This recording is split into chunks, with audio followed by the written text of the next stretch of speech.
Here it is. I've been waiting on this thing for 7 days now. This is the Virtual Boy for Nintendo Switch 2. And I just want to say a few things about it. Um, you can see in there. I had the Virtual Boy back in 1995, and it was. I had it until like 2000. I think the year 2000. I had it about 5 years. I gave it to a kid next door. I didn't play it anymore, but at the time when I first got it, I know it got hated on a lot, but I played the crap out of it. I had a few games. I think I had Mario Tennis, Telero Boxer, and Red Alarm. I really wish Mario Tennis was on the launch lineup for the Switch 2, because that's my favorite of all the Virtual Boy games, but Wario Land is on here. I'm about to play that. I just went down memory lane with Red Alarm and Telero Boxer. Couple things. This thing looks, just like the Virtual Boy. None of this shit works right here, but a couple differences, because I remember the real Virtual Boy. Of course, it's not as heavy. Well, it kind of is with the Switch loaded into it. The 3D effect is good, but it doesn't, from my memory, it doesn't look as 3D-ish, if that's the right way to say it, as the real thing does. And I would have to have a real Virtual Boy to compare the two.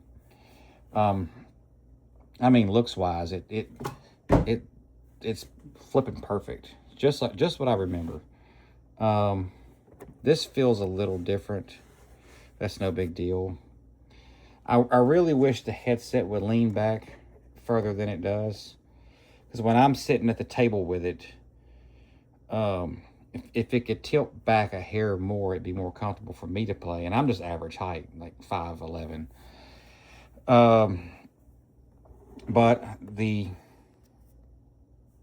original Virtual Boy, I think, was probably the same way. I didn't notice it as much because I was a lot younger. I was 14 when I got it. But I remember getting it too. Went to Toys R Us and got it. It just came out. It was $179. Then I noticed like a couple months later, it dropped in price. It was like $99 in like in like no time. And then they were like practically giving them away. But I wish I still had it. I know it wouldn't be probably in good shape anymore. But I actually wish I wouldn't have gave it away. Just the kid next door, he liked to come over and play my video games. He didn't have any of his own. I didn't play with my Virtual Boy anymore, so I gave it to him. But here I am sitting here wishing that I would have been selfish. But all these years later, I guess in some way I got it back. But yeah, you look in there and all it's red and black glory. Red Alarm is a blast to play. I couldn't beat the first boss. I'm gonna have to relearn the controls. I'm thinking that maybe it plays like Star Fox and you can tilt the plane side to side, but it doesn't seem to do that. It seems to have limited controls, but it's still fun. It has a real arcadey kind of feel to it. But yeah, I'm about to dive back into it and play some Wario Land. Looking forward to that. Overall, it's not as far as what it looks like, it's a perfect replica. But as far as how it plays, it's good. It's as close as you're going to get to the real thing. Like, it doesn't seem to be as 3D as the first one. But it still has a nice 3D effect.